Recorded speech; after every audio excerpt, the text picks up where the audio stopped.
Buenos días a todas y a todos quienes participan en este foro, que es un inicio de varios que vamos a hacer desde el Senado de la República para discutir sobre las reformas que hemos emprendido.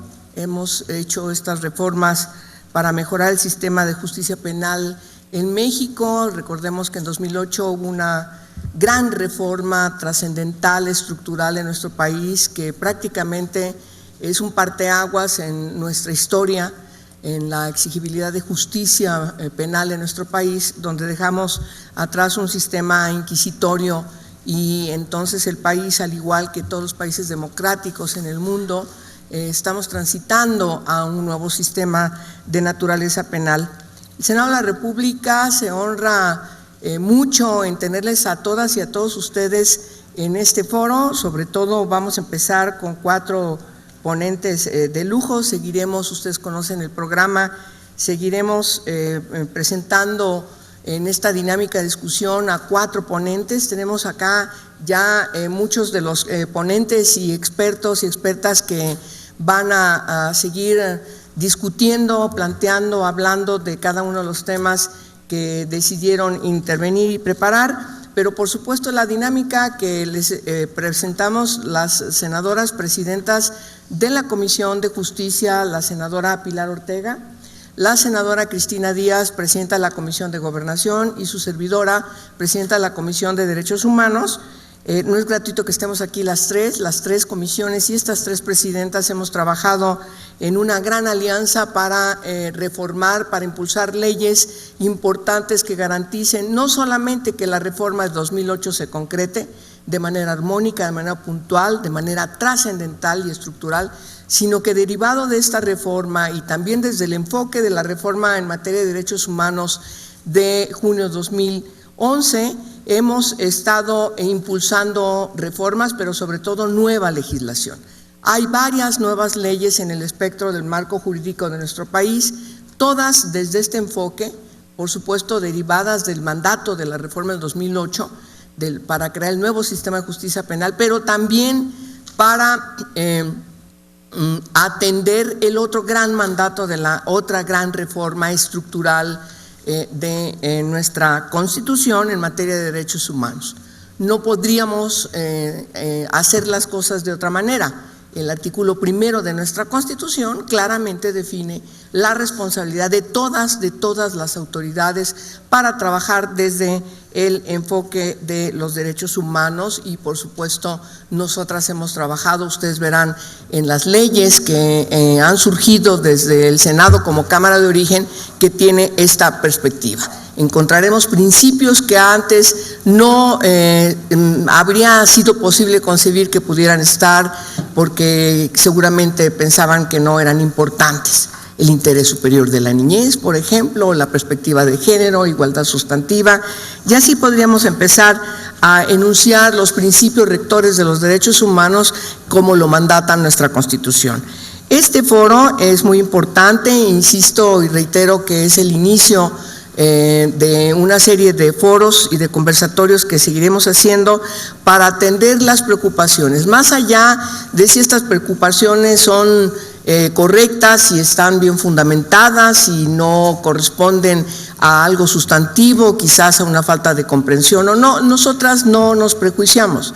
Lo que estamos haciendo es poner en la mesa de la discusión desde el expertise, desde quienes son parte acá y acá abajo, de quienes fueron parte de la discusión y también de la definición sustantiva de cada una de estas leyes.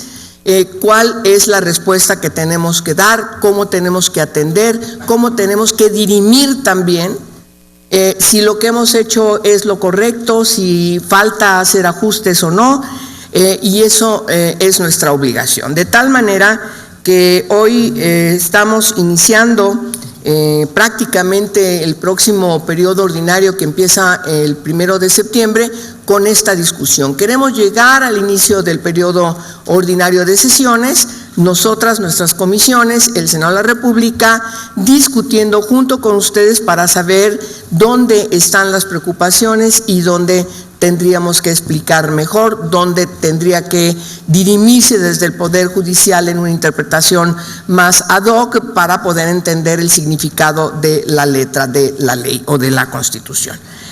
No entro al debate de cada uno de los temas que están en la discusión de la sociedad, de los distintos expertos, expertas, pero también funcionarias y funcionarios que han dicho y ha tenido un manejo mediático que al final del día pues deja una gran preocupación en una parte de la sociedad respecto de si lo que hemos hecho es bueno, es correcto, aclara o no aclara de qué trata el nuevo sistema de justicia penal, si hemos entendido bien o no a partir de las leyes secundarias la normatividad constitucional. De tal manera que hoy estamos discutiendo y claro, tenemos que tocar algunos temas que ustedes saben son de preocupación.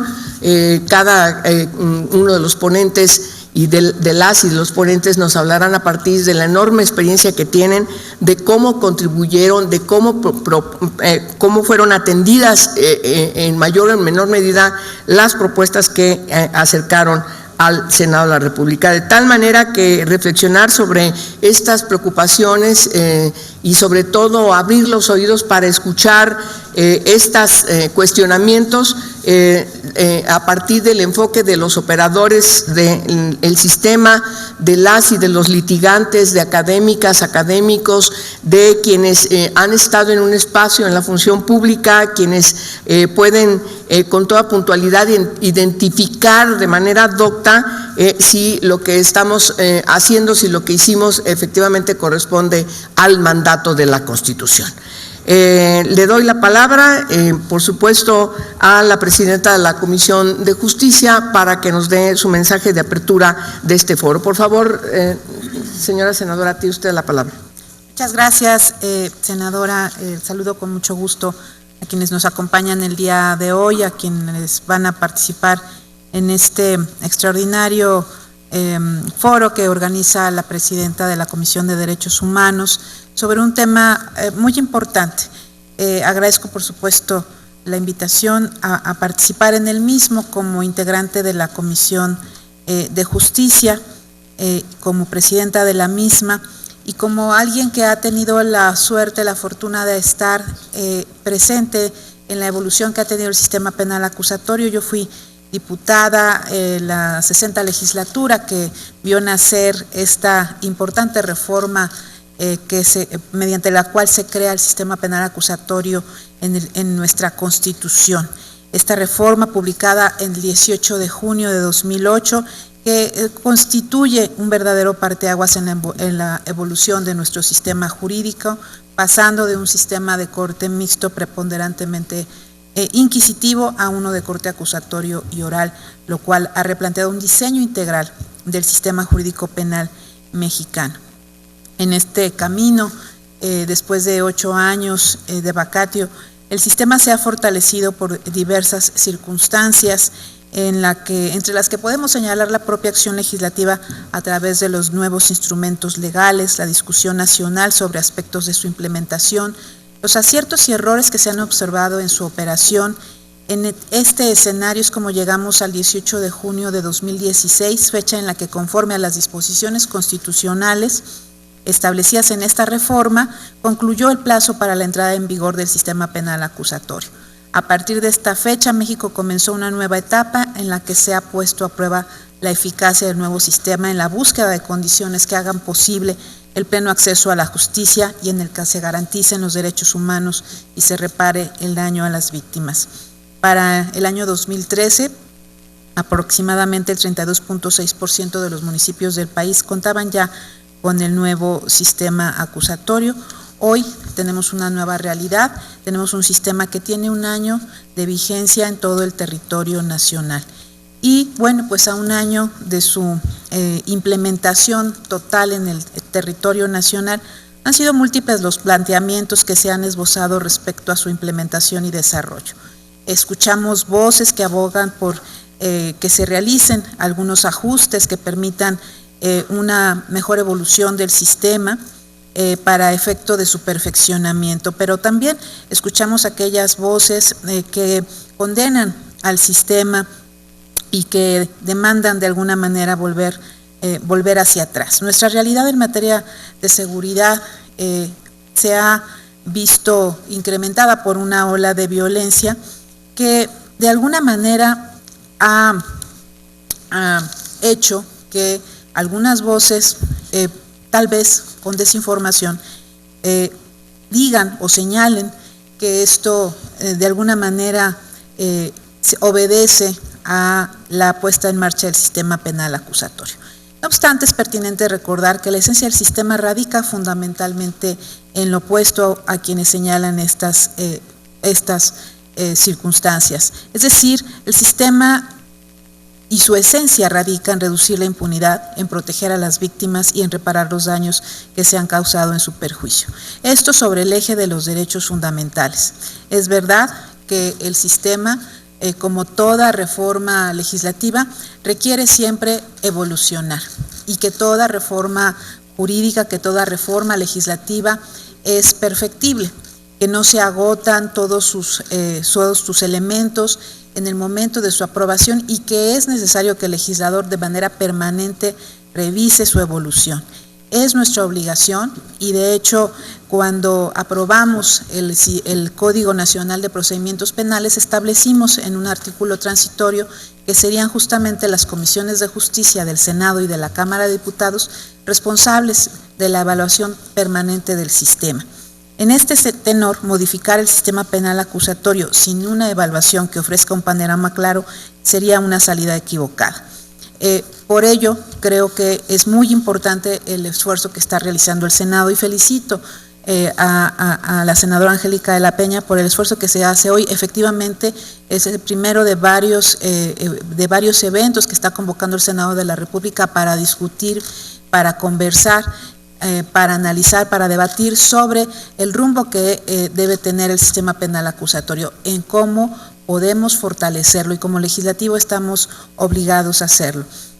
Hay temas que están en la mesa, que están en el debate público, vemos también los hechos que están sucediendo en la operación tanto a nivel federal como a nivel estatal.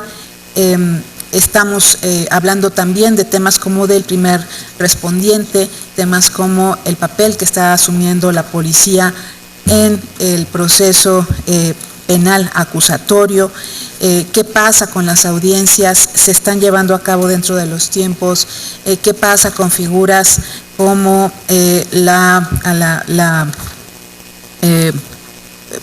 los procedimientos abreviados, qué pasa con la situación de los jueces de control, qué pasa con el juicio de amparo y si es efectivamente compatible esta figura con el desarrollo del propio sistema.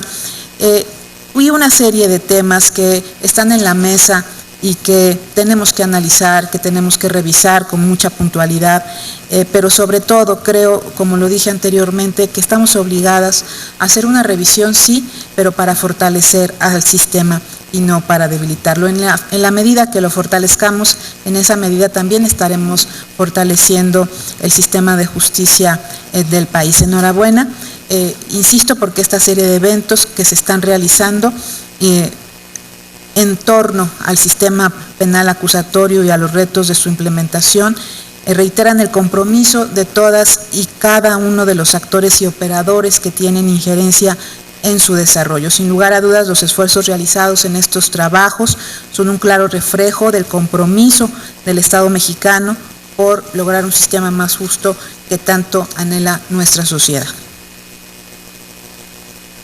Muchas gracias, Presidenta. Es tan amable la senadora Cristina Díaz, presidenta de la Comisión de Gobernación. Muchas gracias, senadora presidenta. Saludo a todos, muy buenos días. Es para mí una oportunidad muy importante, por lo tanto agradezco la oportunidad de estar aquí esta mañana con ustedes participando en este foro, el cual representa para todos un espacio de reflexión para abordar un tema que es trascendental en la agenda democrática de nuestro país. La reforma constitucional, como sabemos todos, de Seguridad y Justicia del 2008, cuya implementación inició el 18 de junio del 2016, estableció la transformación de un sistema de justicia penal mixto inquisitivo a uno de corte acusatorio y oral. Ha sido uno de los cambios más importantes, yo diría es un paradigma más importante que ha tenido el país en muchas décadas, y para asegurar su correcto funcionamiento ha implicado una serie de nuevos instrumentos legales. Entre ellos está el Código Nacional de Procedimientos Penales, publicado en el 2014, que estableció los parámetros que han de observarse en la etapa de investigación, así como en el procedimiento hasta dictarse sentencia firme por el órgano jurisdiccional, garantizando el respeto irrestricto a los derechos tanto de las víctimas como de los imputados. Contamos también con otro instrumento, que es la Ley Nacional del Sistema Integral de Justicia Penal para Adolescentes y la Ley Nacional de Ejecución Penal, ambas de 2016, y que son resultado de uno de los ejercicios democráticos más importantes en nuestra sociedad, resultado del debate y consensos entre los operadores del sistema, académicos, expertos y sociedad civil. La aplicación de este nuevo sistema de justicia es un reto mayúsculo por la profundidad de la reforma. Eso evidentemente ha derivado en diversos retos de operatividad e interpretación de la ley. Entre ellos están la coordinación entre las diversas instancias operadoras del sistema, dilación en la puesta a disposición después de la detención en flagrancia, falta de técnicas adecuadas de investigación científica, la inaplicabilidad de los criterios de oportunidad, así como la ponderación de los derechos humanos del imputado sobre el derecho a la verdad y justicia de las víctimas y, lo más importante, la seguridad de la sociedad. Para fortalecer la implementación del sistema y responder a nuevas necesidades, el Grupo Parlamentario del PRI propusimos un proyecto de reformas, pues no obstante los importantes avances aún se enfrentan retos en la aplicación del Código Nacional de Procedimientos Penales. Dicha iniciativa, presentada el año pasado, busca fortalecer la operación del sistema con el fin de llevar ante la justicia con transparencia y claridad a los imputados, respetando el principio de presunción de inocencia y persiguiendo la solución de controversias de una manera más eficiente y transparente. Para cumplir con este objetivo, se propusieron una serie de reformas a diversos ordenamientos, entre los que se encuentra el Código Nacional de Procedimientos Penales, la Ley Federal de Armas de Fuego y Explosivos, la Ley Federal para prevenir y sancionar los delitos cometidos en materia de hidrocarburos, la Ley General del Sistema Nacional de Seguridad Pública, el Código Penal Federal y la Ley Orgánica de la Procuraduría General de la República. Son un total de 6 reformas a leyes. Entre las principales modificaciones, no diré todas, pero algunas que considero, de punto de vista personal, destacadas, son adicionar 3 atribuciones del Ministerio Público. Primero, se prevé la obligación de emitir órdenes de búsqueda, localización y presentación de personas sin restricción de la libertad por considerarse que son actuaciones imprescindibles y necesarias para agilizar las investigaciones, ya que si bien el Ministerio Público tiene facultades para citar personas, no tiene herramientas que garantice una rápida y efectiva localización cuando su paradero no sea ubicable. Segundo, se establece la facultad de solicitar a la Defensoría Pública la designación del defensor en cuanto el detenido sea puesto a su disposición o comparezca el imputado, salvo que designe defensor particular, ya que actualmente no existe un señalamiento expreso acerca del momento específico del procedimiento penal en el que el Ministerio Público debe solicitar la designación de un defensor, creando incertidumbre jurídica. Y tercero, en aras de fortalecer la actuación de la víctima dentro del procedimiento penal, se propone incluir la obligación de brindar las facilidades para que el asesor jurídico de la víctima pueda ejercer su encomienda de manera ágil y pronta para garantizar que aquellas víctimas afectadas por los delitos investigados puedan ejercer de manera efectiva y oportuna sus derechos. En cuanto a la libertad durante el plazo de retención, se propone que el Ministerio Público pueda establecer alguna medida de protección que asegure la presencia del imputado durante la investigación en aquellos casos en los que deba disponer la libertad del imputado. A efecto de brindar objetividad al plazo previsto en el artículo 20, apartado B, fracción 9 de la Constitución, respecto al cómputo de la prisión preventiva, se establece que ésta se suspenda por las siguientes causas. A, con motivo de la interposición de un juicio de amparo ante el tribunal competente hasta que resuelva en definitiva. B, cuando el imputado o su defensor realicen gestiones o actos dilatorios para proteger el proceso y transcurre el tiempo para resolver en definitiva, y con motivo C, de la suspensión de la audiencia de juicio. También buscamos la modificación al Código de Procedimientos Penales para establecer que además de los casos excepcionales en el contemplado, también se deberán prever los delitos graves que ameriten prisión preventiva oficiosa por atentar contra la seguridad de la nación o el libre desarrollo de la personalidad en la Ley de Armas de Fuego, la Ley de Delitos Cometidos en materia de hidrocarburos, la de migración, así como el Código Penal. Se faculta al legislador ordinario para que se establezca en la ley secundaria los delitos graves merecedores de prisión preventiva oficiosa que atentan contra la seguridad nacional, libre desarrollo de la personalidad y salud. Se incluyen como delitos que merecen prisión preventiva oficiosa los de portación y acopio de armas de fuego, la sustracción de hidrocarburos y el tráfico de personas. Y finalmente, se propone la creación de la Conferencia Nacional de Autoridades Especializadas en Adolescentes como espacio privilegiado de diálogo entre la Federación y las entidades federativas en aras de lograr la efectiva coordinación y funcionamiento en la atención y seguimiento del Sistema Integral de Justicia Penal para adolescentes. Con todo lo anterior, no me queda más que reconocer la importante labor que siempre ha realizado la Comisión de Derechos Humanos al organizar este foro que nos permite conocer las opiniones de diferentes autoridades, organizaciones de la sociedad civil y especialistas en la materia.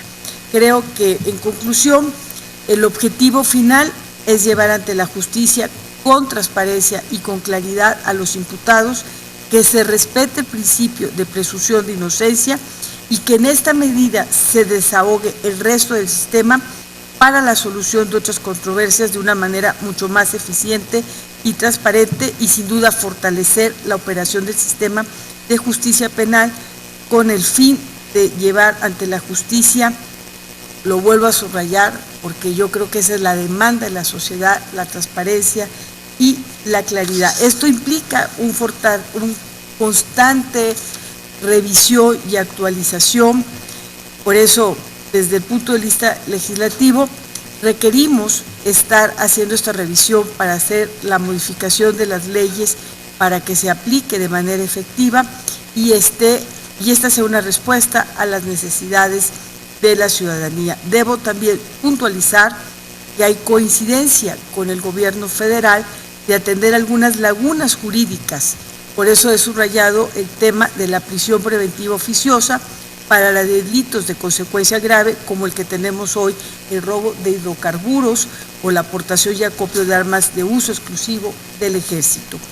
Por lo tanto, también debo subrayar, le corresponde a los gobiernos locales fortalecer la infraestructura y desplegar una capacitación constante a los operadores del nuevo sistema y que todos los procesos también sean ágiles y transparentes, y sin duda las entidades federativas deben consolidar sus sistemas locales. Aún hay mucho por hacer para cambiar las prácticas del anterior sistema. La certeza jurídica siempre debe de ser prioridad. Por último, es importante señalar la importancia y la trascendencia, sin duda, para el gobierno federal a través de expresiones que ha hecho el secretario de Gobernación. Ha hablado de la importancia de que la sociedad tenga la confianza en sus instituciones, y esa debe ser una constante en materia de justicia penal. Por ello, mi más amplio reconocimiento a todos los que están participando esta mañana y sin duda a la presidenta de la Comisión, Angélica de la Peña, a mi compañera Pilar Ortega y a todos ustedes. Gracias.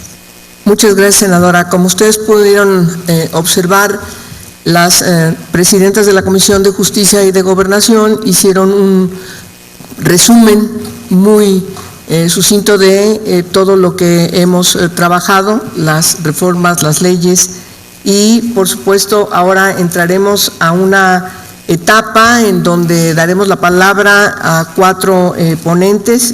Agradezco de manera personal que el doctor Rodolfo Félix haya trabajado junto conmigo en garantizar cada una de las invitaciones para que ustedes estén aquí.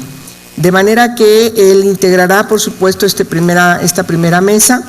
Él es socio director del despacho Félix Cárdenas. Tendremos también la participación del doctor Antonio Mirón Reyes, en su calidad de su procurador jurídico de Planeación y Coordinación Interinstitucional y Derechos Humanos de la Procuraduría General de Justicia de la Ciudad de México, que seguramente a partir de su expertise nos hará una exposición muy interesante a partir de lo que hemos escuchado autoridades de la Ciudad de México.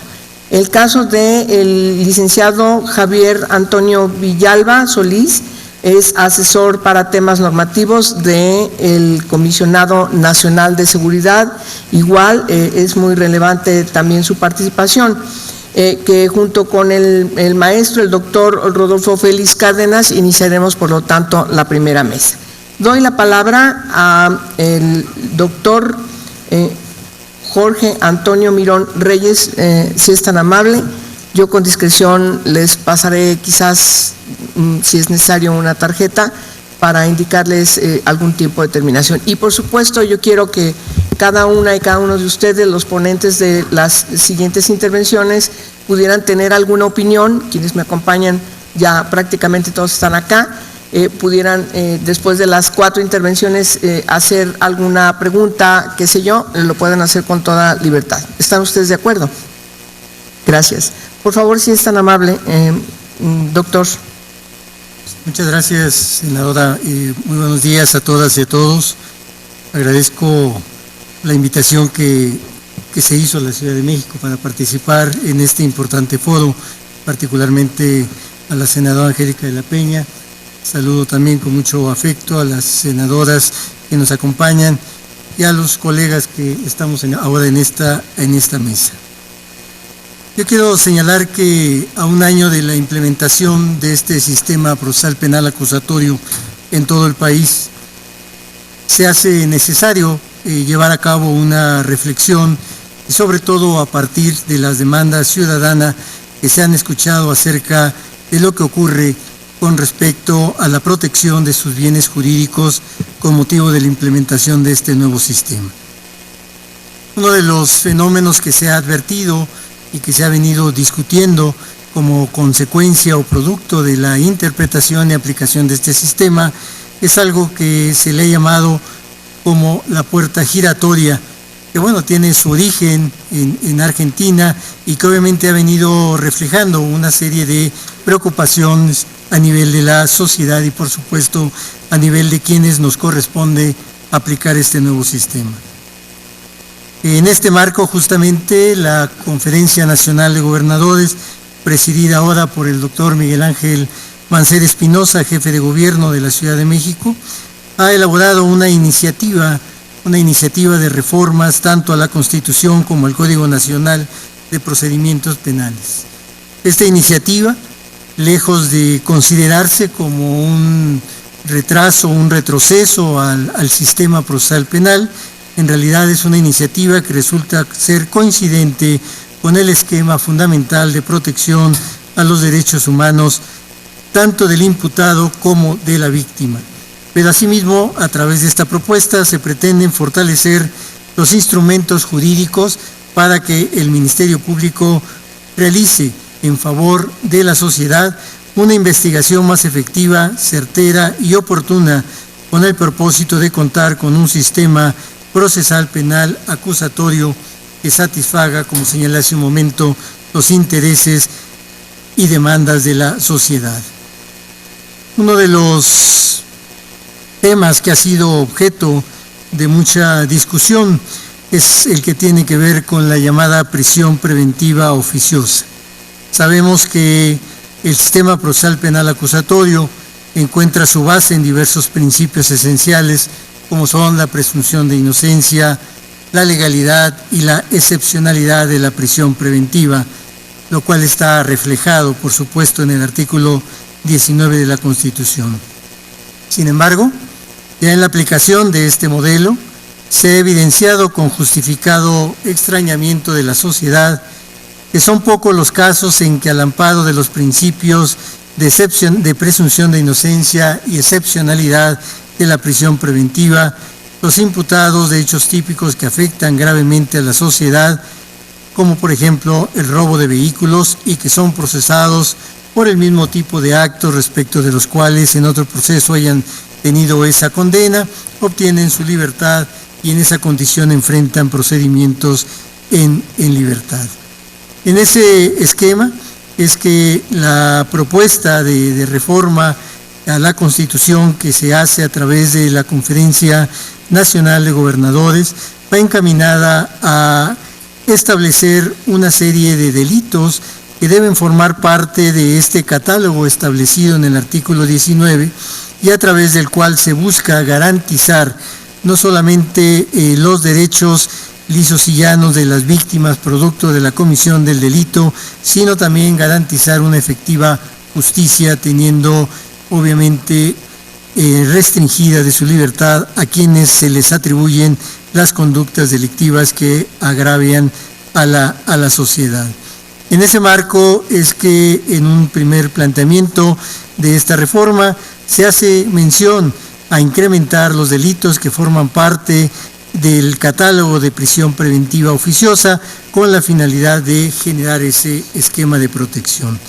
Esta reforma evidentemente que se plantea en este primer aspecto, evidentemente que no coarta de ninguna manera los derechos del imputado, respeta irrestrictamente el derecho de presunción de inocencia, pero además protege los derechos fundamentales de las víctimas, amplían la eficacia en la investigación por parte del Ministerio Público y buscan generar en el criterio de los juzgadores al emitir sus resoluciones.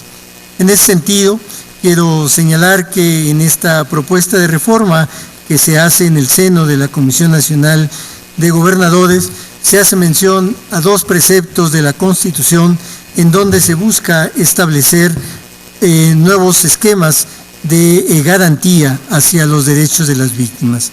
En un primer término, ya como lo comentaba la senadora que me antecedió en el uso de la voz, se propone que se incluyan delitos dentro del catálogo de prisión preventiva oficiosa que permitirá garantizar de manera efectiva los derechos de las víctimas. Entre ellos ya se mencionaron algunos, como es la posesión, la aportación, la fabricación, comercio, importación, exportación y acopio de armas de fuego sin autorización legal respectiva o de uso exclusivo del Ejército y Fuerzas Armadas. Sin embargo, en esta propuesta de reforma también se han considerado incorporar a este catálogo conductas típicas que evidentemente han mostrado una preocupación importante en la sociedad y respecto de los bienes jurídicos que se protegen por parte de la norma penal. Y en este sentido, se proponen incluir en este catálogo la figura del feminicidio, la extorsión, el robo de vehículos, el robo de casa, habitación, con y sin violencia, los delitos cometidos en materia de hidrocarburos, petrolíferos y petroquímicos, así como el robo de transporte de carga. En este sentido, se consideran que son delitos que han venido manifestándose en todo el país y que requieren necesariamente de una respuesta del Estado al inicio tanto de la investigación como del proceso mismo, y por eso es que se propone su incorporación en este catálogo previsto en el artículo 19 de la Constitución. En un esquema congruente con lo antes señalado, se propone también reformar el artículo 22 de la Constitución con la finalidad de incorporar el delito de robo de hidrocarburos en el contexto de la figura de extinción de dominio, es decir, todos aquellos bienes que hayan sido producto, instrumento o objeto de este delito podrían formar parte de este catálogo que dé lugar al ejercicio de la acción de extinción de dominio establecida en el artículo 22 de la Constitución y en las leyes tanto federales como locales respectivas. Y en este sentido, evidentemente, se trata de ir generando un ambiente de protección y garantía a estos bienes jurídicos, tanto de las víctimas como de la sociedad en general, que les permitirá garantizar que la persona o las personas que sean sujetos al proceso penal por la comisión de alguno de estos delitos podrá hacerlo en prisión preventiva y con esto, por una parte, evitar que puedan evadirse de la acción de la justicia y por la otra, garantizar la integridad tanto física como emocional de las víctimas. Dentro de este catálogo, dentro de este conjunto de reformas que se proponen en el seno de la Comisión Nacional de Gobernadores, se hace una propuesta también de reformas al Código Nacional de Procedimientos Penales. Estas reformas se enmarcan fundamentalmente en tres grandes rubros. Por un lado, se busca establecer un esquema en el cual se vaya reduciendo este fenómeno de la puerta giratoria. Por otro lado, se busca establecer un fortalecimiento en la función investigadora del Ministerio Público y finalmente se busca la armonización tanto del Código Nacional de Procedimientos Penales como de la Ley Nacional de Mecanismos Alternativos de Solución de Conflictos en materia penal. En el primer rubro, por cuanto hace al fenómeno de la puerta giratoria, se proponen la reforma, entre otros artículos, del 54, 140 y 167. En el artículo 54, que habla de la identificación de los declarantes, la propuesta radica en que, en caso de que el indiciado o el imputado hayan proporcionado algún dato de identificación falso, el juez deberá valorar esa situación para efecto de aplicar como medida cautelar la prisión preventiva por considerar esto como una forma de pretender evadir la acción de la justicia. En el caso del artículo 140, se propone modificar el esquema que se mantiene hasta ahora, en donde queda la facultad del Ministerio Público de decidir sobre la libertad de las personas cuando no se encuentran, cuando el delito, que se les atribuye no sea de los que merezcan prisión preventiva oficiosa. En este sentido, la propuesta va encaminada a limitar la libertad del imputado, solicitando la medida de prisión preventiva en los casos de que el imputado haya sido puesto a disposición de la autoridad ministerial con anterioridad por la comisión del mismo tipo de delito. Con esto, evidentemente, el Ministerio Público sabrá o estará evitando que una persona ingrese 2 o 3 o 4 ocasiones, sea puesta a disposición del Ministerio Público por la comisión del mismo delito y por no poder aplicar la figura de la prisión preventiva, tenga que disponerse de su libertad, pero esto permitiendo que vuelva a continuar en la comisión de los delitos. Finalmente, el artículo 167, que evidentemente habla de la prisión preventiva oficiosa, y aquí la propuesta, pues evidentemente es armonizar el catálogo de delitos de este artículo 167 con lo que se plantea en el artículo 19 y en la propuesta de reforma al artículo 19 constitucional. Reitero, estos tres artículos pretenden trabajar en función de ir disminuyendo el fenómeno de la puerta giratoria. En cuanto a la función investigadora del Ministerio Público, ya se hablaba de un tema muy importante que tiene que ver con esa orden de localización por parte del Ministerio Público. Es muy importante que se legisle al respecto para que el Ministerio Público pueda hacer una labor efectiva a la hora de llevar a cabo su investigación en la fase inicial y poder emitir este tipo de mandamientos ministeriales que le permitan poner a su disposición a la persona a quien deberá recabarle la entrevista y a quien se le atribuye la conducta o las conductas delictivas. Asimismo, se propone modificar el artículo 131 con el objeto de dotar al Ministerio Público de esas herramientas que permitan hacer valer sus determinaciones a través de estas órdenes que señalaba. El artículo 132 también se propone modificar para que pueda ser aportada a juicio toda aquella información que el policía, en ejercicio de su función investigadora, pueda aportar a efecto de que sea valorada por el juzgador. En el marco de la armonización del Código Nacional de Procedimientos Penales con la Ley Nacional de Mecanismos Alternativos de Solución de Controversias en materia penal, se hace necesario que el Código retome estos aspectos que la Ley Nacional marca a la hora de la firma de un acuerdo reparatorio. Es decir, la salida alterna que prevé el Código Nacional no puede llevarse a cabo o materializarse sin dejar de observar lo que marca la Ley Nacional de Mecanismos Alternativos, ya que en la práctica es muy común la celebración de acuerdos reparatorios como salida alterna, lo cual se ha venido impulsando como una forma de ir aliviando el esquema de tramitación del procedimiento penal, pero también lo es, en la práctica se han venido aplicando acuerdos reparatorios respecto de delitos que la propia ley nacional prohíbe que puedan materializarse la aplicación de un mecanismo alternativo, pero al mismo tiempo se han venido aplicando o se han venido celebrando acuerdos reparatorios, no obstante la prohibición que la ley nacional establece en torno a que la persona que celebre el acuerdo reparatorio no puede estar privada de la libertad. Y esto tiene una lógica, ya que uno de los principios fundamentales que se encuentran previstos en la Ley Nacional de Mecanismos Alternativos de Solución de Controversias tiene que ver con el principio de la voluntariedad. La voluntariedad no puede estar libre, la voluntariedad no puede manifestarse cuando una persona se encuentra restringida de su libertad y encuentra en el acuerdo reparatorio una salida no de reparar lisa y llanamente el daño de la víctima, sino una salida para poder obtener de nuevo su libertad.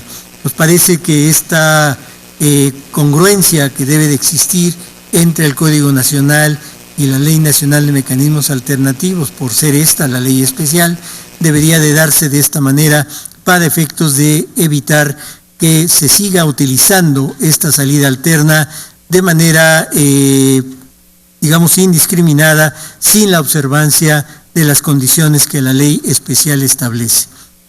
Finalmente, nos parece que es muy importante que estos mecanismos alternativos de solución de controversias que van a concluir con un acuerdo reparatorio como salida alterna, también encuentren una lógica en cuanto a su aplicación y se presenten justamente como una alternativa o una única alternativa de la persona a quien se le atribuye una conducta delictiva para que solucione su conflicto a través de estos mecanismos.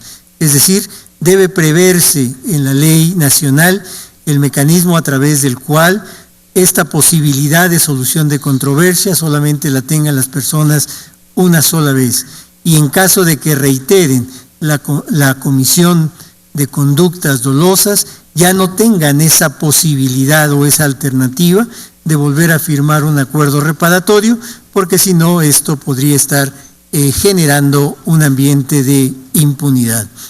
Y además esto es congruente con lo que marca la misma ley nacional, en el sentido de que debe haber un registro nacional de los acuerdos reparatorios, lo cual evidentemente permitiría en cualquier lugar del país saber si una persona ha cometido o ha celebrado con anterioridad un acuerdo reparatorio derivado de la comisión de una conducta delictiva de las que establece la ley nacional y de esta manera evitar que en una segunda o tercera ocasión pueda celebrar estos acuerdos reparatorios, porque estos mecanismos, insisto, se convierten sí en una salida alterna, se convierten en una posibilidad de solucionar el conflicto por esta vía, pero en una sola ocasión. Lo demás nos puede llevar a un terreno de impunidad. Este es un marco general de referencia de esta propuesta de reforma que se hace en el seno de de la Comisión Nacional de Gobernadores. Nos parece que hay aspectos que coinciden de acuerdo con lo que hace un momento se exponía en materia de prisión preventiva oficiosa, en materia de facultades al Ministerio Público para que pueda realizar mejor su tarea de investigación. Evidentemente la propuesta es más amplia, sin embargo, bueno, yo dejaría el punto hasta aquí para escuchar sus opiniones y estar dispuesto a responder las preguntas que se hagan. Muchas gracias por su atención. Muchas gracias, señor procurador. Le doy la palabra ahora al maestro Álvaro Vizcaíno Zamora, quien es titular del Secretariado Ejecutivo del Sistema Nacional de Seguridad Pública. Por favor, si es tan amable. ¿Qué tal? Muy buenos días. Agradezco esta invitación, señora senadora Angélica de la Peña. El saludo a la senadora Pilar Ortega, a la senadora María Cristina Díaz Salazar. Y quisiera compartir con ustedes algunas reflexiones en torno a este debate. Hoy tenemos un mejor sistema de justicia penal que hace 9 años. Antes, la confesión era la reina de las pruebas. Hoy, la presunción de inocencia y la libre valoración de la prueba es el principio rector.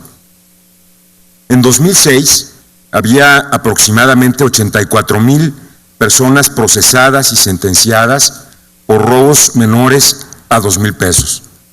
El antiguo sistema penal mixto inquisitivo criminalizaba la pobreza. Se trata de casos que hoy pueden resolverse sin prisión preventiva a través de los mecanismos alternativos de solución de controversias. Entre el 2008 y el 2016, aproximadamente 70,000 personas han evitado sufrir prisión preventiva gracias a que fueron resueltos estos casos mediante justicia alternativa. En el año 2006, un procedimiento penal se resolvía en 263 días en promedio en el fuero federal y en 185 días en el fuero común. Hoy, el 77% de los procedimientos o de los asuntos penales pueden resolverse en menos de 30 días. Durante 76 años, esto es, de 1917 a 1993, no hubo ninguna referencia o derecho sobre las víctimas de los delitos consagrado en la Constitución. La Constitución no tenía una sola palabra que refiriera a las víctimas del delito durante esos 76 años. Fue hasta el año del 2008 en que se estableció un apartado completo de derechos para las víctimas del delito en el artículo 20 constitucional. Hace 9 años los juicios eran escritos y 4 de cada 5 casos los jueces no vieron el rostro de las personas a quienes juzgaron. Hoy los juicios son públicos, son orales y los jueces tienen que ver a quienes juzgan.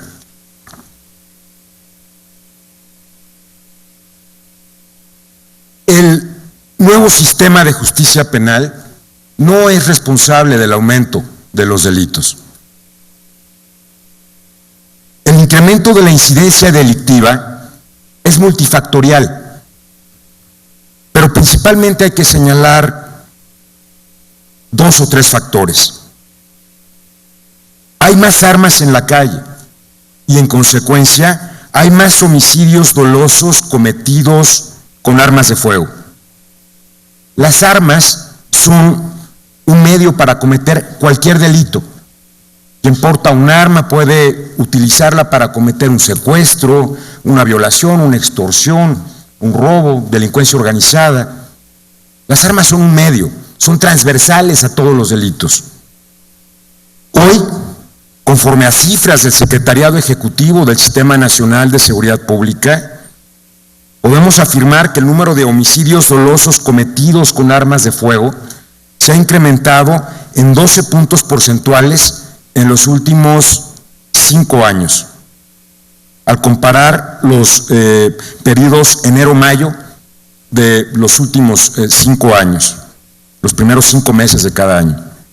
Cuando analizamos esto en un periodo de 20 años, desde que se tiene registro de la incidencia delictiva de 1997 a la fecha, advertimos que el incremento de homicidios cometidos con armas de fuego es del 400%, 400% más que hace 20 años. Estos son datos duros. Por otra parte, hay menos capacidades de los gobiernos estatales y municipales para hacer frente a la delincuencia. A nivel estatal, las entidades federativas tienen menos de la mitad de los policías preventivos estatales que deberían tener. Hace falta formar a 122,000 nuevos policías preventivos estatales en todo el país. 1 de cada 5 policías estatales nunca fue a una academia. No tiene formación o preparación para desarrollar su función. Por citar solo algunas de las debilidades estructurales. Entonces planteemos la pregunta: ¿está fallando el sistema de justicia penal? La respuesta es no. No está fallando el sistema de justicia penal. Tenemos un mejor sistema de justicia penal. Están fallando algunos operadores y están fallando algunas instancias del propio sistema que no se construyeron bien o que no han terminado de madurar. Ahora bien, ¿cómo se puede resolver el problema de la llamada puerta giratoria? Incrementar los delitos que merecen prisión preventiva como medida cautelar ¿es una contrarreforma? Creo que es la pregunta que nos estamos formulando aquí en este foro. La respuesta: no. Incrementar los delitos que merecen prisión preventiva como medida cautelar no es una contrarreforma. ¿Por qué no? Porque no se propone modificar ninguno de los 10 artículos constitucionales que fueron reformados en el año 2008 para establecer este nuevo sistema de justicia. Una contrarreforma sería tocar la Constitución. Una reforma sería modificar los principios esenciales del sistema penal acusatorio que están en el artículo 20 constitucional. Una contrarreforma sería modificar cualquiera de esos 10 artículos constitucionales. No se está hablando de eso. Todos los países latinoamericanos, con excepción de Brasil, han migrado en las últimas décadas al nuevo sistema de justicia acusatorio. Todos los países latinoamericanos, después de haber terminado su etapa de implementación, han tenido que efectuar modificaciones a sus marcos legales, a sus códigos, en mayor o menor medida. En algunos casos han tenido que cambiar completo el código. Incluso en México hemos pasado en la etapa de implementación por varias generaciones de códigos. Quienes son expertos, que aquí hay varios del sistema penal acusatorio, lo saben. Empezamos con códigos desde el 2007, anteriores incluso a la reforma constitucional, del de Chihuahua. Tuvimos ya 3 generaciones de códigos después, o más bien antes de arribar al Código Nacional de Procedimientos Penales. Debemos recordar que el derecho no es una ciencia exacta. En la física, en la química, en las matemáticas, bueno, tiene que aparecer un Einstein cada 50 años, cada 100 años, para que cambie la física o que cambie la química o las matemáticas. En el derecho no. A nosotros, abogados, nos enseñan en el primer semestre de la carrera, en la materia de introducción al estudio del derecho, creo que en la tercera clase, que el derecho es una ciencia social y que las ciencias sociales son dinámicas y cambiantes, que tienen que adaptarse a la realidad y que se adaptan a la realidad tan pronto como sea necesario. Ante el incremento de homicidios dolosos cometidos con armas de fuego y ante la migración hacia otras conductas delictivas de quienes se han venido dedicando al robo de hidrocarburos, Hoy se vuelve fundamental que tanto los homicidios dolosos cometidos con armas de fuego como el robo de hidrocarburos merezcan prisión preventiva oficiosa. La violencia podrá disminuir en la medida en que quienes portan y acopian armas de alto poder no queden en libertad.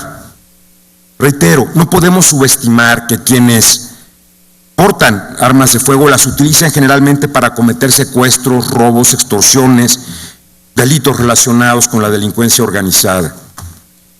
Permítanme compartir ahora unas reflexiones y unos datos sobre el robo de hidrocarburos y por qué se propone que el robo de hidrocarburos merezca prisión preventiva oficiosa.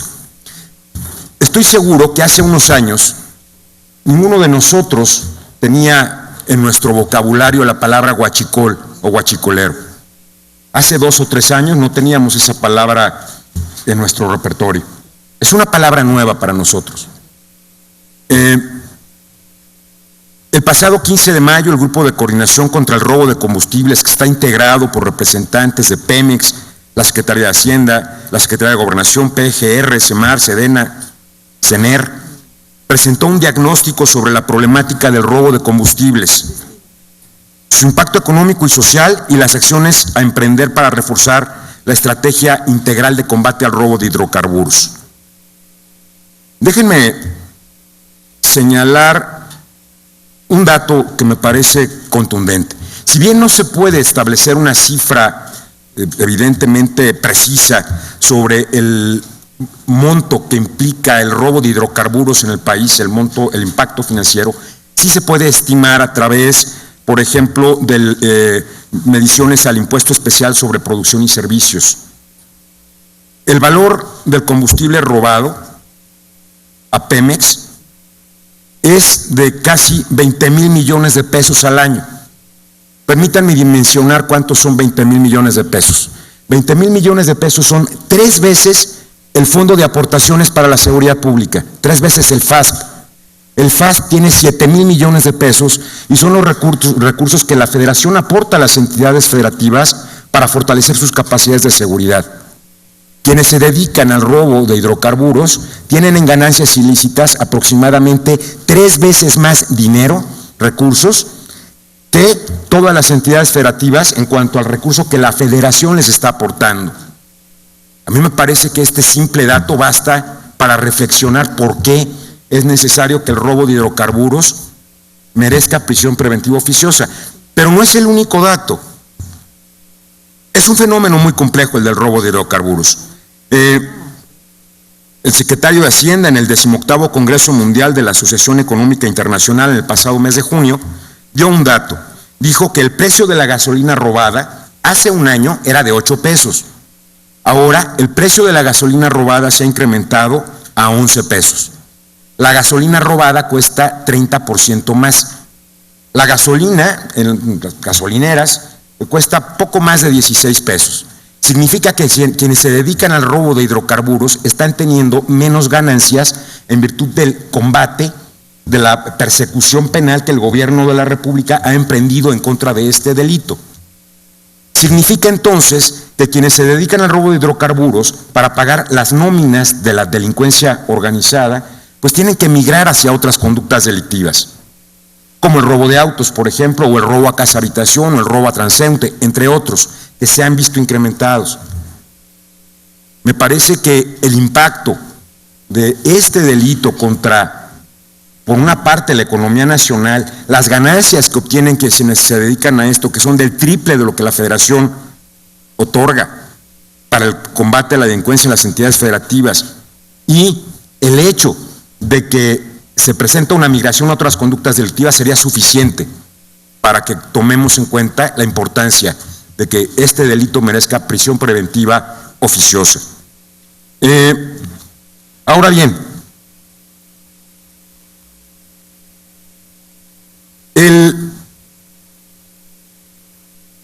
queda claro que quienes postulan las corrientes más garantistas en ocasiones tienen temor a estos cambios.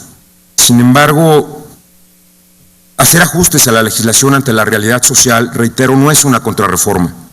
Es atender los problemas y dotar de mejores herramientas a los operadores del sistema de justicia penal.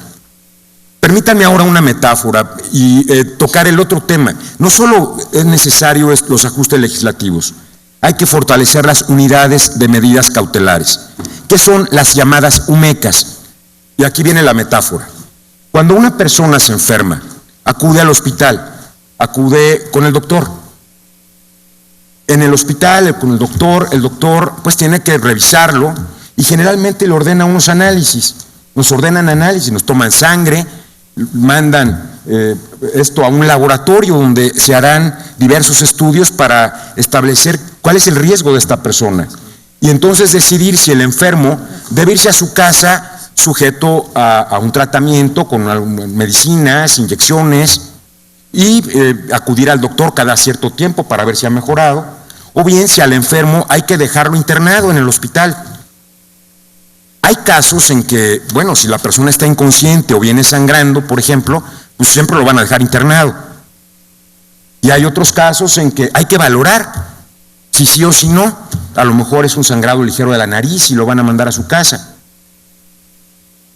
Estos laboratorios que hacen estos análisis de riesgo de los enfermos en el sistema penal son las unidades de medidas cautelares, que tienen que hacer el análisis de riesgo del imputado para resolver si la persona se va a su casa, sujeta a presentarse ante el juez y a llevar su procedimiento penal, o bien si la persona debe quedar en prisión preventiva como medida cautelar. Y hay casos, como en la medicina, en que siempre se tendrán que quedar internos en privadas de su libertad en tanto se lleva a cabo el procedimiento. Eso es una UMECA. Ahora, ¿cómo estamos? Una de las 10 acciones focalizadas que impulsamos desde finales del año pasado en el Secretariado Ejecutivo del Sistema Nacional de Seguridad Pública y por instrucciones del Secretario de Gobernación es precisamente las unidades de medidas cautelares que podrían motivar la prisión preventiva de imputados que puedan volver a afectar a una víctima, y así lo dice ya así se entiende, así se interpreta ya la Constitución, el artículo 19, que puedan darse a la fuga, esto es afectar la continuidad del procedimiento penal, o que puedan volver a cometer un delito. La Constitución habla de personas que hubieran sido procesadas o sentenciadas por delitos dolosos. Junto con las reformas a la legislación secundaria para que la aportación y acopio de armas y robo de hidrocarburos merezcan prisión preventiva oficiosa, la construcción de estas unidades es el tope a la puerta giratoria. Por ello, construimos en coordinación con la Comisión Nacional de Seguridad un modelo homologado que hace 3 meses presentamos en Zacatecas, con la a todos los operadores de las UMECAS y con academia y sociedad civil. Este viernes, el Secretariado Ejecutivo presentará un diagnóstico de las UMECAS. Lo vamos a subir a nuestra página web, entre otros diagnósticos que hemos construido. Pero les comparto los datos. De las 32 entidades federativas, les comparto parte de los datos. De las 32 entidades federativas en relación con las UMECAS, 3 entidades federativas no tienen o improvisan la función. 4 entidades federativas tienen condiciones absolutamente mínimas de operación. 22 entidades federativas muestran debilidades en equipamiento, infraestructura, gestión, bases de datos y recursos humanos. Solo 3 entidades federativas tienen de condiciones intermedias a óptimas.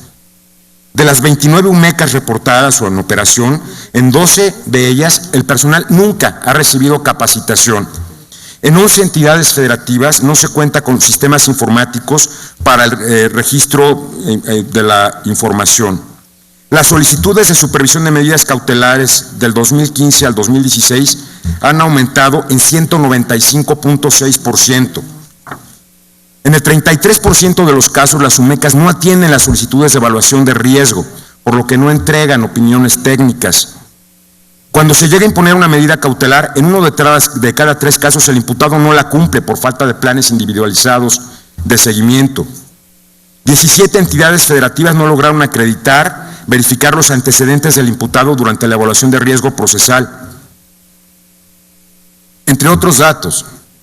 Entonces, esta pieza del sistema penal acusatorio o no existe en algunos casos o no ha madurado en otras, es uno de los grandes olvidados del sistema de justicia penal.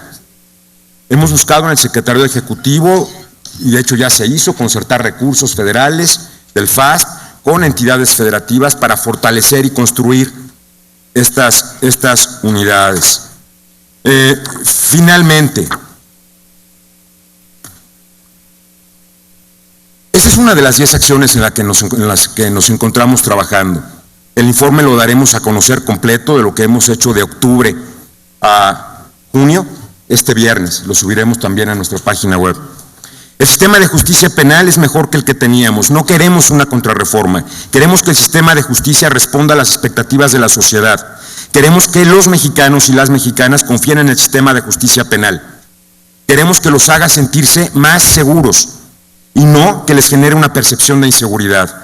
Para ello es necesario que trabajemos en la consolidación que desde octubre del año pasado, por acuerdo del Consejo Nacional de Seguridad Pública y por instrucciones del Secretario de Gobernación, está a cargo del Secretariado Ejecutivo del Sistema Nacional de Seguridad Pública.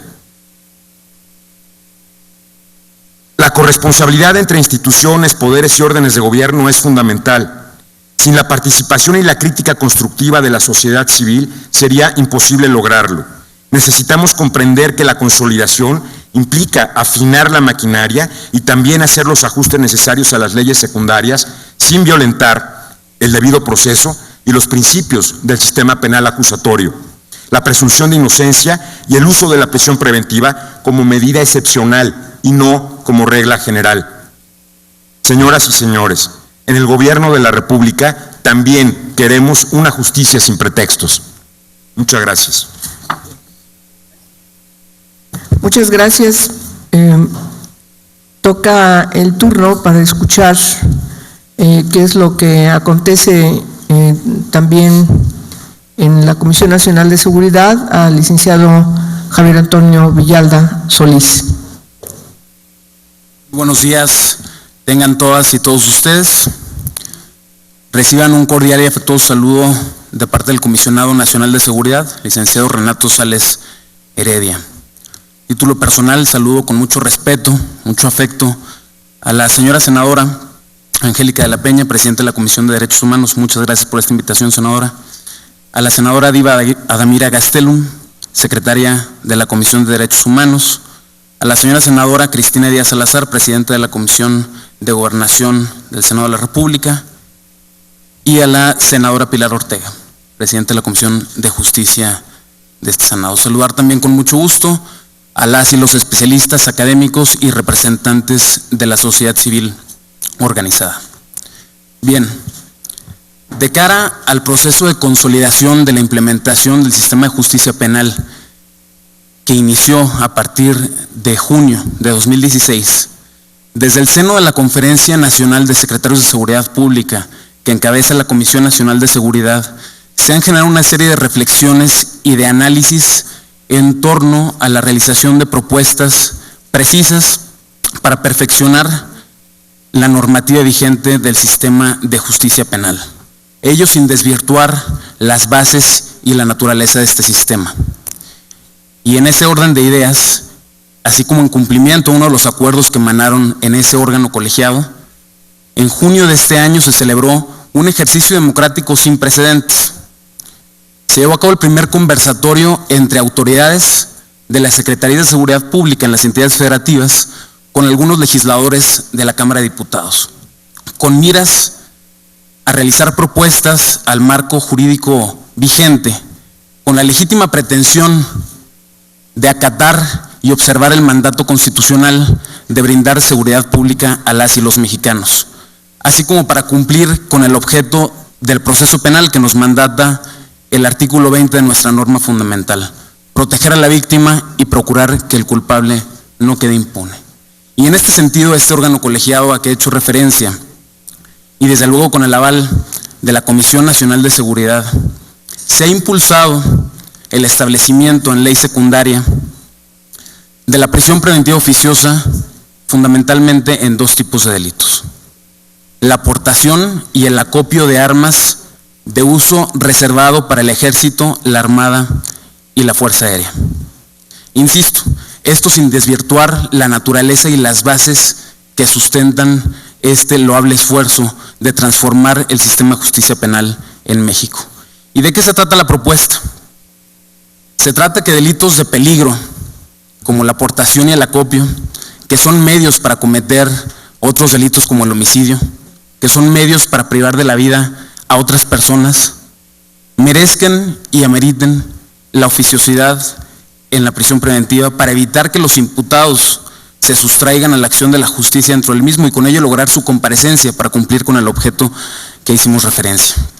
Que no exista la posibilidad de que el imputado pueda egresar por este tipo de delitos que tanto lastiman y laceran a la sociedad.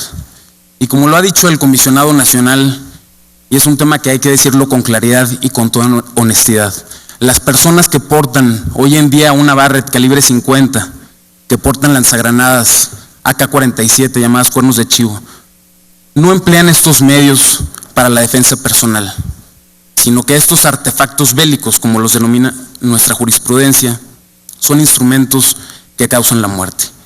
Y de ahí que resulta necesario una respuesta contundente por parte del Estado para establecer que las personas a quienes se le tiene en la posesión o con la aportación de estos artefactos estén privados de la libertad mientras se desarrolla su proceso.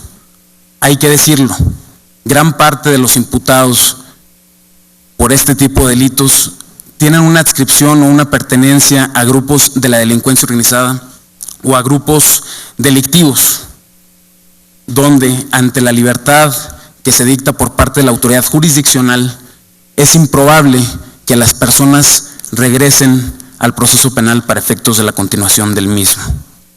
La propuesta se trata de acotar y reducir los espacios de impunidad.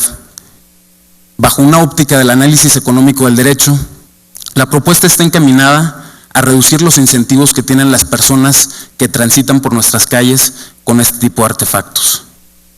Hoy por hoy, y esto es una reflexión que hacen los señores secretarios de Seguridad Pública en las entidades federativas, se advierte un empoderamiento por parte de los imputados cuando obtienen su libertad y regresan a las calles para seguir cometiendo este tipo de conductas.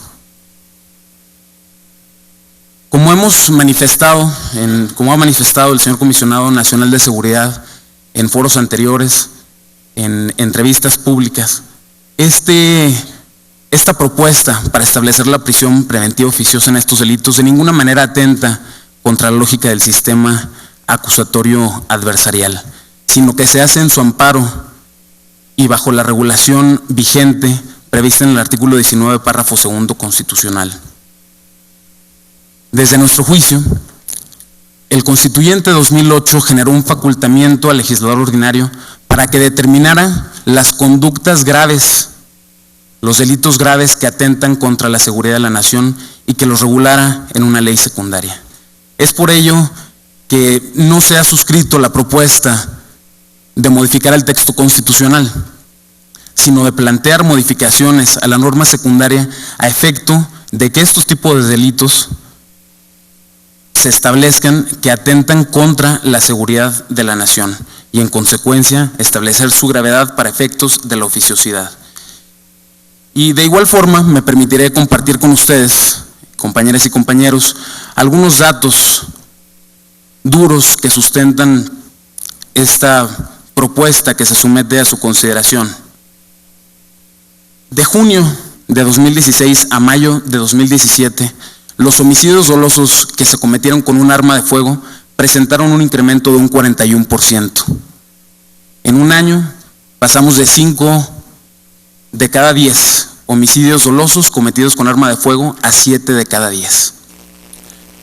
Si estos datos no bastaran, señalaríamos aún más que el 58% de los homicidios dolosos que se han cometido en esta administración se han registrado con arma de fuego. Y el 55.5% de las causas penales federales que se instruyen por el Poder Judicial de la Federación están relacionadas con violaciones a la Ley Federal de Armas de Fuego y Explosivos.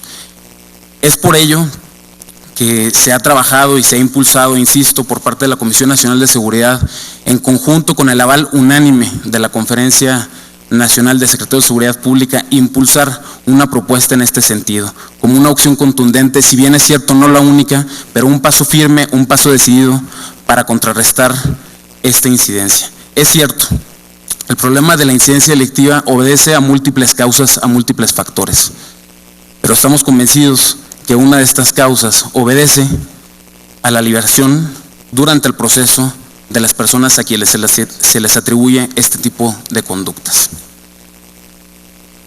Actualmente en el Congreso de la Unión están pendientes por dictaminarse 17 iniciativas en esta 63ª legislatura que tienen que ver con violaciones a la Ley Federal de Armas de Fuego y Explosivos y que fundamentalmente proponen el establecimiento de esta medida cautelar privativa de la libertad durante el desahogo del proceso.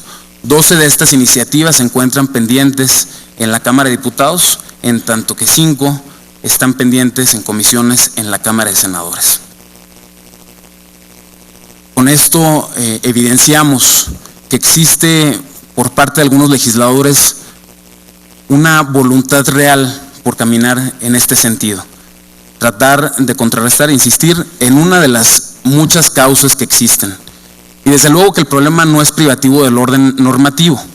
Existen también retos y áreas de oportunidad que desde las instancias de seguridad pública tenemos para acreditar el riesgo y lograr que los imputados permanezcan en centros penitenciarios cuando se les acredite que existe un riesgo que afecte la posible comparecencia para efectos de la continuación en el proceso.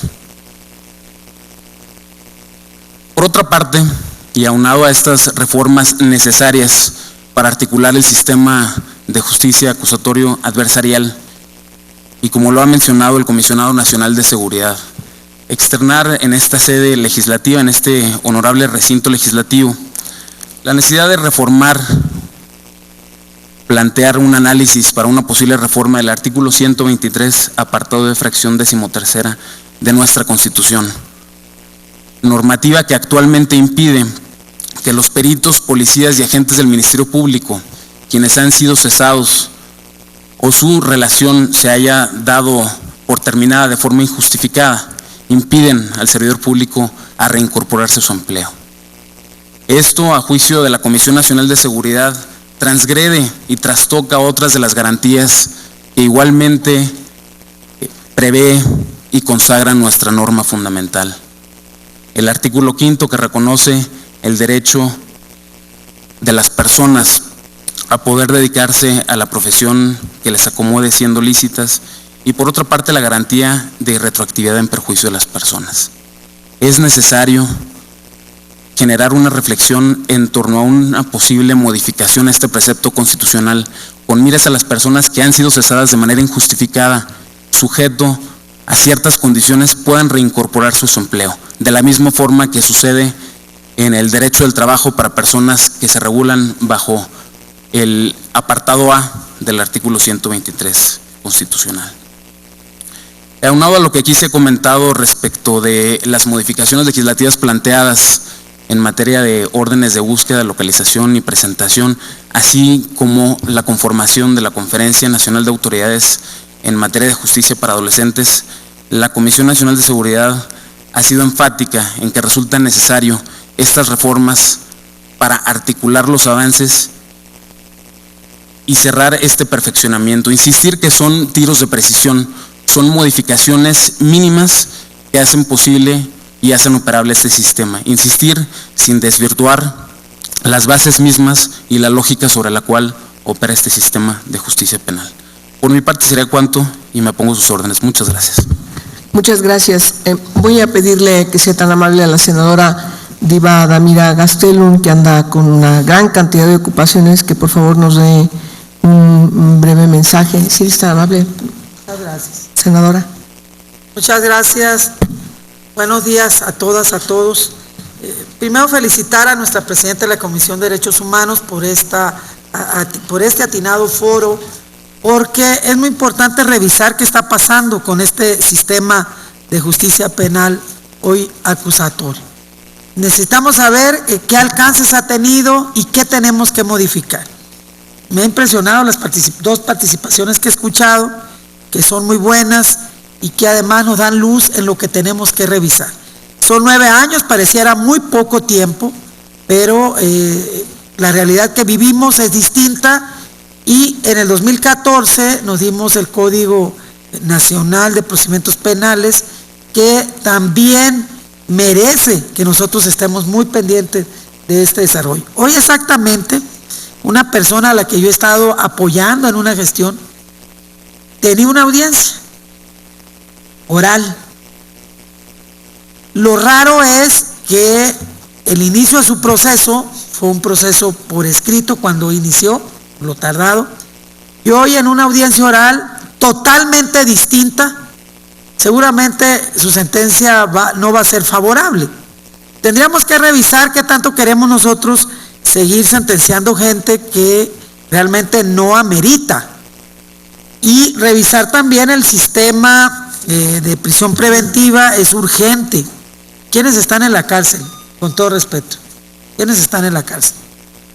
Seguramente la gente que no tiene recurso, pero además la gente que no tiene recurso, ¿por qué llega a prisión preventiva? ¿Por qué llega a prisión preventiva?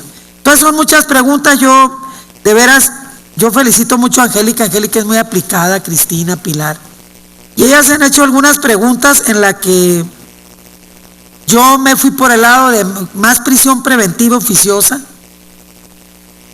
De veras eso es lo que nosotros queremos, ¿qué estamos buscando? Entonces este foro nos va a permitir, con elementos de gente tan profesional y gente que está en el campo, que vive el día a día de la aplicación de este sistema de justicia penal, que nos pueda orientar en estas pendientes legislativos que aquí han hecho mención, 17 iniciativas que tendríamos que estar nosotros dictaminando para mejorar este sistema de justicia penal. Yo le agradezco mucho a Angélica y estoy segura que el próximo periodo ordinario de sesiones nos va a permitir hacer una agenda en este sentido para hacer las modificaciones que sean pertinentes, exactamente para que este sistema sea de justicia, y subrayo justicia penal en México. Muchísimas gracias, Presidenta. Gracias a todos los y las presentes. Muchas gracias, Presidenta, también de la Comisión para la Igualdad de Género y Secretaria de la Comisión de Derechos Humanos. Voy a cerrar esta primera parte de discusión con la intervención del doctor y maestro Rodolfo Félix Cárdenas, quien es socio director del despacho Félix Cárdenas. Por favor, si es tan amable, Rodolfo. Muchas gracias.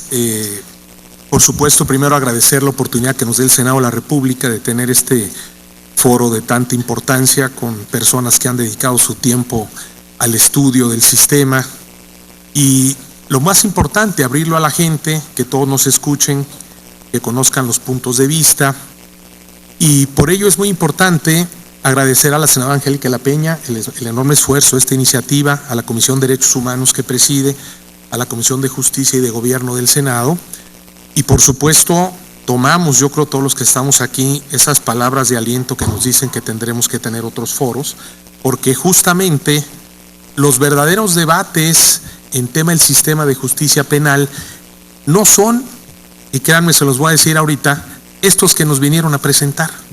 Lo que necesita el código, ojalá lo podamos ver en otras sesiones. Miren ustedes, aquí se nos dijo que hay una puerta giratoria, pero yo digo que si la puerta gira es porque no la aceitaron, porque la policía no recibió capacitación y los ministerios públicos tampoco, y eso todos lo sabemos. ¿Dónde están los recursos? Eso es lo que tenemos que preguntarnos, ¿verdad? Para que la puerta realmente quede aceitada y la policía funcione.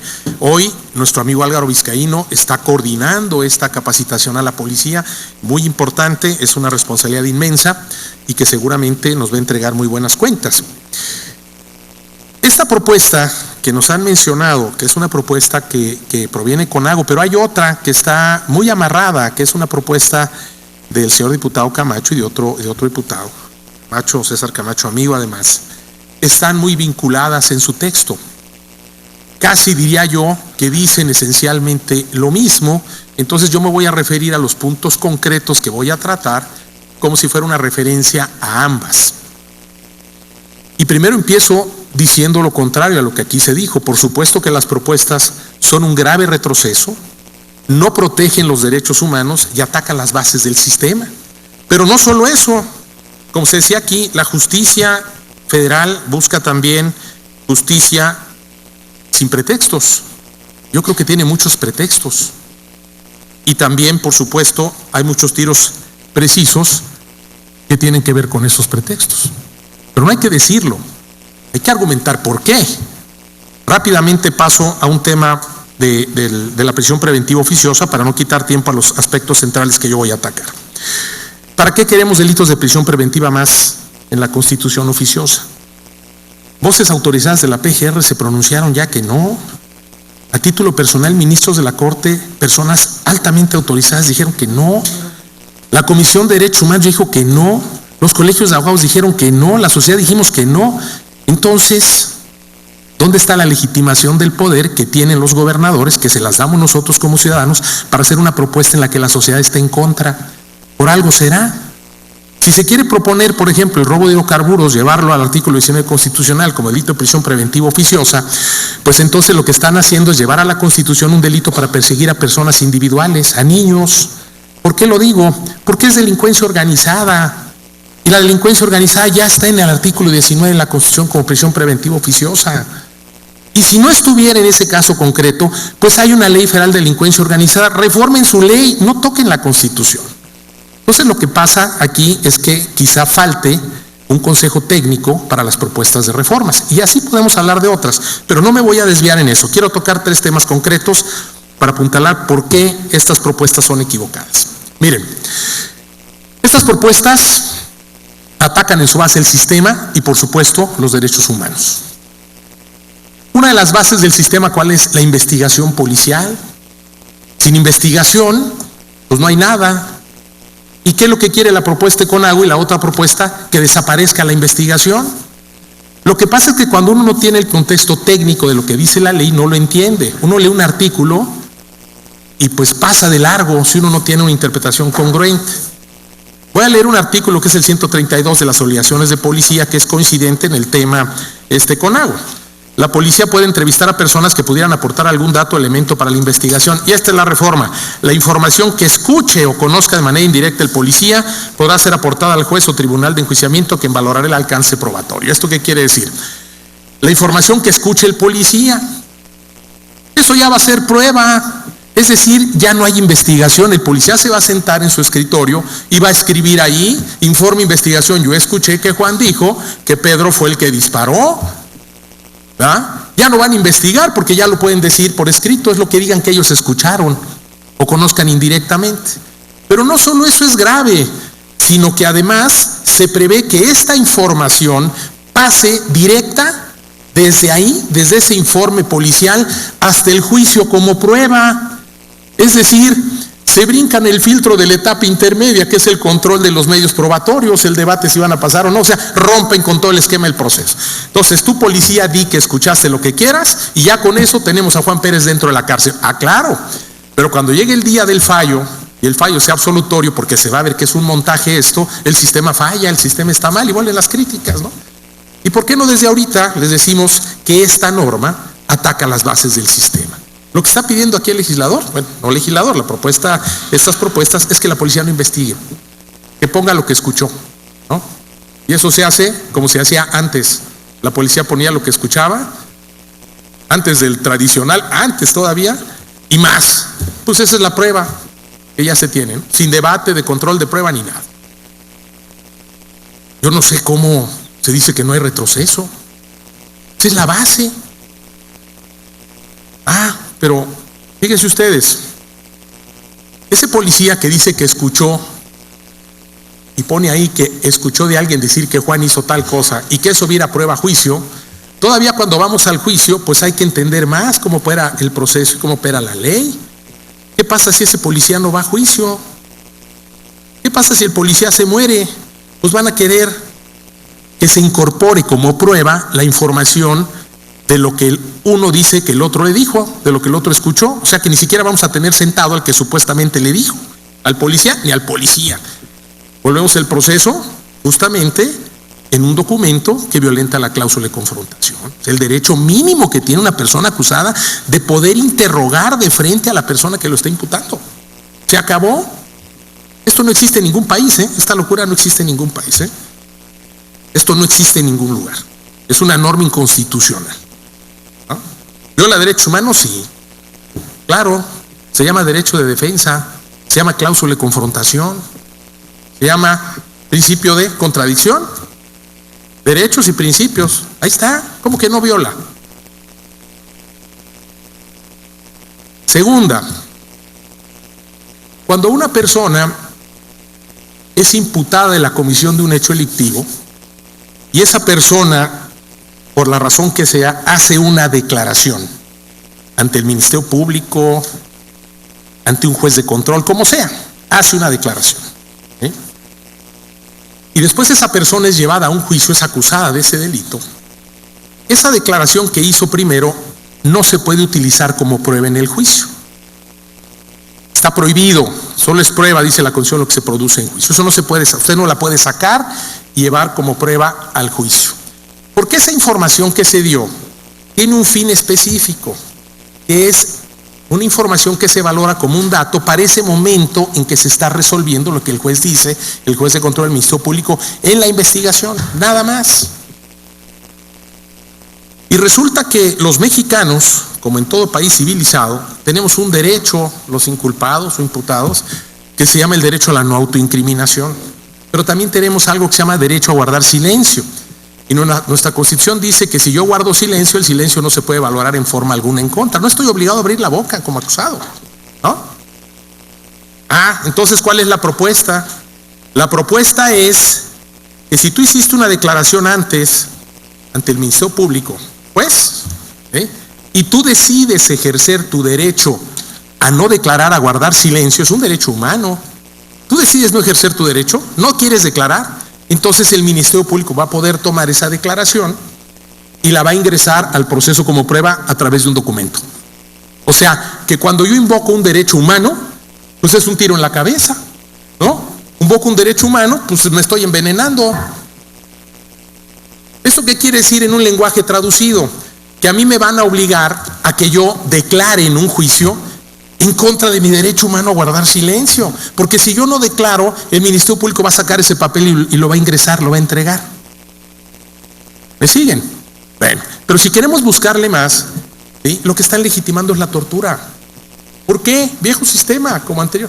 Van a torturar a la gente va a confesar, ese papel no vale ante el Ministerio Público y ni el juez más que no vale para juicio, pero si tú no declaras en juicio, pues va a salir la confesión que hiciste con la policía y va a entrar a través de un documento.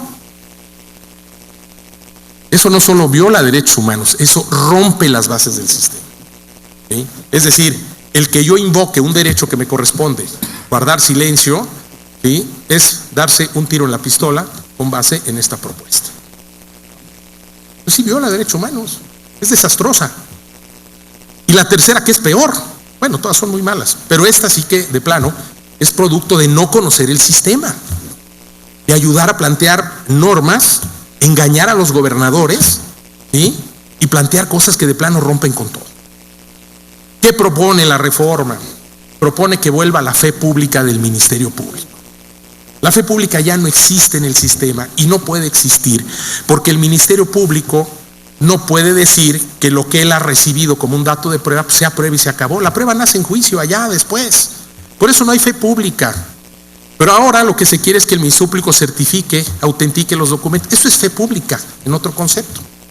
Entonces, cuando se está diciendo que ahora se quiere que el Ministerio Público recobre la fe pública, lo que se está diciendo de fondo es que todas las actuaciones que ingresen ante el Ministerio Público en una investigación, como es fedatario en las mismas, pues ya son prueba.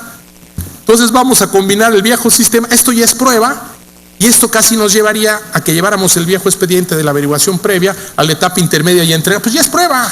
¿Por qué? Porque yo en el Ministerio Público ya tengo fe pública.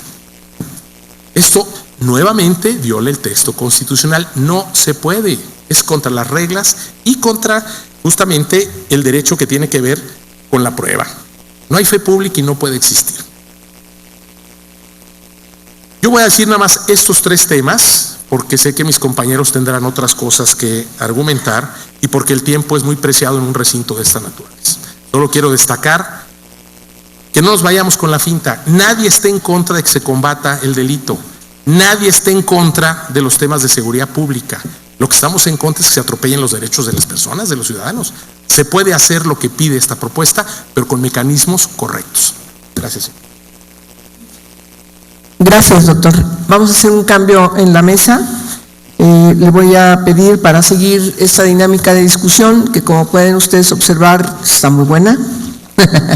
Ya los veo a ustedes ahí todos nerviosos en sus sillas, y allá atrás supongo que también. Entonces, le voy a pedir que sea tan gentil al maestro Germán García Beltrán, que pase por favor acá al frente conmigo, al maestro Miguel Sarre, al doctor Javier Carrasco y también a la maestra María Novoa.